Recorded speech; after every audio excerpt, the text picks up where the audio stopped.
It was a case of deja vu for the 5th stage of the UAE Tour today, but would history repeat itself, or would somebody rip up the script? The stage was all about the finishing climb to Jebel Hafeet. Adam Yates dominated there 2 days ago, winning by over a minute and giving himself a comfortable lead over Tadej Pogačar in the GC. And it would be those two who would start as the firm favourites today. The breakaway though had other ideas. We actually had quite a fight to get into it this morning. Eventually though 5 men made it. James Knox of De Koning Quickstep, Tosh van der Sande of Lotto Soudal, Christian Scaroni of Gazprom Rusvelo, Larry Warbasse of AG2R and Andrea Garosio of Bini Cabu KTM. Warbasse the best placed on the general classification at 6 minutes and 1 second. Which was no concern to this man then. Adam Yates looking relaxed in the leader's jersey. It would take a disaster for him to lose that today. Coming into that final climb, and the lead group still had a decent advantage over the peloton, almost 2.5 minutes at this point.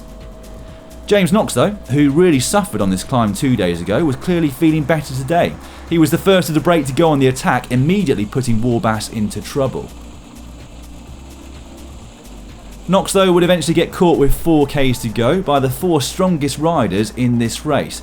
Adam Yates, Tadej Pogačar, Alexei Lutsenko and David Gaudu. We had attack after attack after attack, but none of them seemed able to make the difference. The biggest acceleration came from Yates himself on the steepest section of the climb. The others initially slowed to respond, but eventually Pogačar set off in pursuit and would slowly claw his way back on.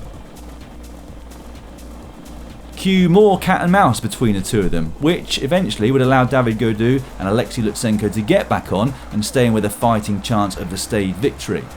Ilnur Zakarin of CCC2 had managed to join the front group.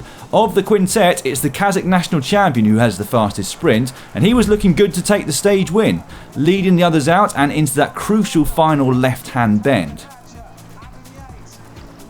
Now in every previous edition of this race, the first rider through that turn has gone on to win the stage. Not so this year. He thought he had it, but a late surge by Pogačar saw him cross the line just ahead, much to the embarrassment of Lutsenko. Here's the slow-mo replay. In the end, it was half a bike wheel. No need for a photo finish there. So, a 4th win for Pogačar this year, a home win for his team. It took 30 seconds at 820 watts to take it, but now the pressure is finally off their shoulders.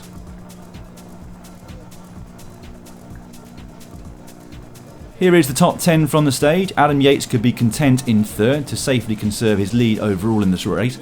David Gaudu in 4th at 4 seconds. Zakarin in 5th at 7. Formolo Valverde rounding out the top 7.